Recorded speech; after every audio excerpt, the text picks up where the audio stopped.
बिस्मिल्लाहिर्रहमानिर्रहीम। हृदय के गहरे कोने में छिपे कुछ सपने इंसान को बहुत दूर ले जाते हैं। एक मामूली भिखारी बालक के मन में भी जब राजकीय सपना जन्म लेता है, तब नियति उसे एक दुर्गम और विस्मयकारी पथ का यात्री बना देती है। उस पथ पर धैर्य की परीक्षा है साहस की लड़ाई और ईमान का अटूट विश्वास। एक असहाय जीवन के अंधेरे से राजमहल की रोशनी तक पहुंचने का ये एक अनूठा महाकाव्य है, जो कहानी हमें सिखाती है कि यदि नीयत साफ हो और अल्लाह पर तवक्कुल भरोसा हो तो असंभव को भी जीतना संभव है। अपनी जंजीरें तोड़कर अनजाने की ओर निकल पड़े उस युवक के जीवन बदलने का रोमांचक उपाख्यान अब शुरू होने जा रहा है। बहुत पुरानी बात है। एक राज्य में अदनान नाम का एक युवक रहता था। उसके पिता एक अभावग्रस्त व्यक्ति थे जो लोगों के द्वार द्वार जाकर मदद मांगा करते थे। यही उनका पारिवारिक पेशा था। अदनान भी शुरुआत में अपने पिता के साथ बाजारों में लोगों के आगे हाथ फैलाता था। वो अत्यंत करुण स्वर में राहगीरों से कहता था, अल्लाह के वास्ते मुझे कुछ दीजिए, मैंने 2 वक्त से खाना नहीं खाया है। लेकिन धीरे धीरे जब वो इस काम का अभ्यस्त हो गया, तब उसने अकेले निकलना शुरू कर दिया। प्रतिदिन सुबह वो फटे और गंदे कपड़े पहनकर निकलता था और लोगों से करुण स्वर में मदद मांगता था। कोई उसे कुछ देता था तो कोई नहीं देता था। दिन भर जो भी आय होती थी वो दिन के अंत में पिता के हाथों में सौंप देता था। लेकिन मन ही मन अदनान को यह काम बिल्कुल पसंद नहीं था।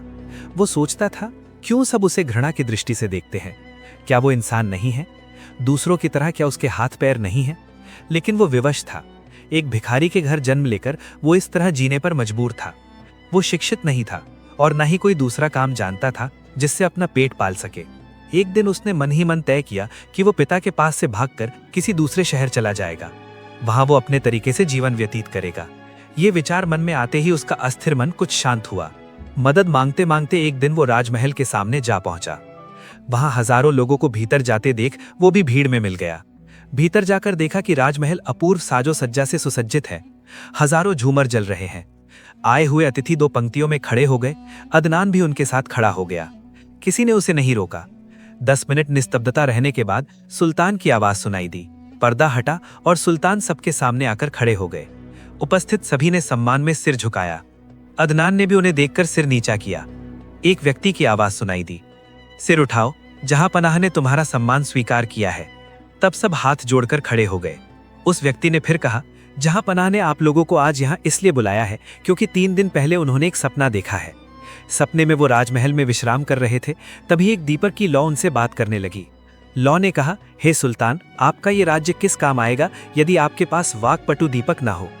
ये दीपक आपके दुख, कष्ट और सभी परेशानियां दूर कर देगा। ये सपना देखने के बाद जहां पनाह की नींद खुल गई और आज 3 दिनों से उन्हें एक क्षण के लिए भी शांति नहीं मिल रही है। जब तक वो बात करने वाला दीपक उनके सामने नहीं लाया जाता, तब तक वो स्थिर नहीं हो पा रहे हैं। ये दीपक कहाँ है या कैसे मिलेगा ये हमें ज्ञात नहीं है। जो व्यक्ति ये दीपक लाकर देगा, सुल्तान उसे अपना आधा राज्य दे देंगे और अपनी पुत्री से उसका विवाह करा देंगे।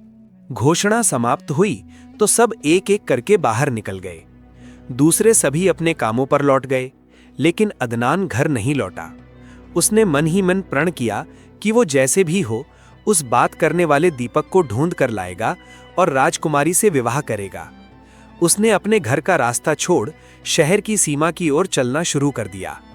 उसके पास तब मात्र कुछ छोटे सिक्के थे जो उसे भीख में मिले थे। चलते चलते वो एक गहरे जंगल में पहुंच गया। शाम का अंधेरा और जंगली जानवरों की आवाजों ने उसे भयभीत कर दिया। आत्मरक्षा के लिए वो एक बड़े पेड़ पर चढ़कर बैठ गया। पेड़ पर बैठने के आधे घंटे बाद उसे दूर से एक अजीब आवाज सुनाई दी। आवाज धीरे धीरे पास आ रही थी। उसने ध्यान से देखा तो एक छछूंदर, जो आकार में लगभग बिल्ली के बराबर था, पेड़ के नीचे घूम रहा था। उसने जीवन में इतना बड़ा छछूंदर कभी नहीं देखा था। अचानक छछूंदर ने अपने मुंह से एक उज्जवल गोलक निकाला। वो गोलक इतना उज्जवल था कि चारों ओर चांदनी की तरह उजाला हो गया। छछूंदर उस रोशनी में शिकार ढूंढते ढूंढते दूर चला गया। अदनान के मन में जिज्ञासा जागी। वो सावधानी से नीचे उतरा और उस गोलक के पास गया। उसने हाथ से जांच की तो देखा कि गोलक गर्म नहीं है। उसने उसे उठाकर अपनी जेब में रख लिया और फिर से पेड़ पर चढ़ गया। रोशनी खो जाने पर छछूंदर तेजी से वापस आया और गोलक ना पाकर पागलों की तरह पेड़ से सिर ककराने लगा। पूरी रात वो छछूंदर वहां रोता रहा और सुबह होते ही चला गया। अगले दिन सुबह अदनान पेड़ से उतरकर फिर आगे बढ़ चला। भूख लगने पर जंगल के फल खाता और झरने का पानी पीता। इस तरह चलते चलते फिर रात हुई और उसने एक अन्य पेड़ पर शरण ली। आधी रात को उसने जंगल के कुछ पक्षियों की बातें सुनी। एक पक्षी दूसरे पक्षी से कह रहा था, भाई चलो कुछ किस्से कहानियां करते हैं ताकि रात कट जाए। दूसरे पक्षी ने कहा, हजारों साल पहले की बात है। कोहकाफ पर्वत के नीचे एक शक्तिशाली जादूगर रहता था। उसने अपने जादू से दो चीजें बनाई थीं, एक बात करने वाला दीपक और दूसरा एक जादुई गोलक। उस दीपक का गुण ये था कि उसे जलाते ही वो भूत और वर्तमान की सारी खबरें दे देता था, और गोलक चांद की तरह उज्जवल था जो अंधेरा दूर करता था। जिसके पास ये गोलक होगा उस पर कोई जादू काम नहीं करेगा और वो पशु पक्षियों की भाषा समझ सकेगा। पक्षी ने आगे कहा, वो गोलक जिसके पास होगा उससे कोई जिन या देव दानव लड़कर जीत नहीं पाएगा। यहाँ तक कि कोई नदी सामने पड़ने पर वो गोलक नाव में बदल जाएगा और पार होने के बाद फिर से गोलक बन जाएगा। जादूगर ने मरने से पहले एक बगीचा बनाकर वहां दीपक को छिपा दिया है। वो बगीचा यहाँ से हजारों मील दूर कोहकाफ पर्वत के ऊपर है। रास्ता बहुत खतरनाक है, 2 विशाल नदियां और जिन्न परियों का राज्य पार करना पड़ता है। लेकिन यदि किसी के पास वो जादुई गोलक हो और वो साहसी हो, तभी वो वहां पहुंच पाएगा। जादूगर ने गोलक की रक्षा के लिए एक बड़े छछूंदर को जादू से बड़ा बना दिया था और गोलक को उसे निगल कर रखने को कहा था। छछूंदर सारा दिन गोलक पेट में रखता है और रात को बाहर निकालकर शिकार पकड़ता है। सुबह होते ही पक्षी उड़ गए। अदनान सब समझ गया कि उसके पास जो गोलक है वही वो जादुई वस्तु है। वो पेड़ से उतरकर फिर यात्रा पर निकल पड़ा। कुछ दूर जाने के बाद वो एक बस्ती में पहुंचा जहां लोग बहुत आतंकित थे। कारण पूछने पर उन्होंने बताया, यहाँ एक राक्षस या देव रहता है जो हर 8 दिन के अंतराल पर इस बस्ती के 8 लोगों को खा जाता है। आज ही उसके आने का दिन है। अदनान ने ढांढस बंधाते हुए कहा, आप लोग चिंता न करें, मैं अकेला ही उसे खत्म कर दूंगा। वो बस्ती के बाहर जहां हड्डियों का ढेर था वहां जाकर खड़ा हो गया। कुछ ही देर में विशाल एक काला कलूटा राक्षस आसमान से नीचे उतरा। उसने अदनान को देखकर उपहास करते हुए कहा, मेरा आज का पहला निवाला इतना सा, इससे क्या मेरा पेट भरेगा? अदनान ने साहस के साथ कहा, ज्यादा बात न करके पहले युद्ध करो। राक्षस ने उसे पकड़ने के लिए हाथ बढ़ाया तो अदनान ने उसकी उंगलियां दबाकर एक झटके से खींच ली। राक्षस की उंगलियां टूट गई और वो दर्द से चिल्लाने लगा। राक्षस ने दूसरा हाथ बढ़ाया तो अदनान ने उस हाथ को भी खींचकर मरोड़ दिया। राक्षस समझ गया कि ये युवक उसे मार डालेगा, इसलिए वो अदनान के पैरों में गिरकर प्राणों की भीख मांगने लगा। उसने वचन दिया कि वो फिर कभी इस गांव में नहीं आएगा। अदनान ने उसे छोड़ दिया। राक्षस ने कहा, वो एक जादुई झरने में स्नान करेगा तो उसका हाथ ठीक हो जाएगा। कुछ देर बाद राक्षस स्वस्थ होकर वापस आया और अदनान को उसकी मंजिल तक पहुंचाने का प्रस्ताव दिया। अदनान ने कहा कि उसे कोहकाफ पर्वत जाना है। राक्षस उसे कंधे पर बिठाकर उड़ चला। कुछ घंटों बाद वे एक किले के सामने पहुंचे जो देव दानवों का राज्य था। वहां से उनका एक सेनापति निकलकर आक्रमण करना चाहा तो अदनान ने उसे एक घूंसे में जमीन पर गिरा दिया।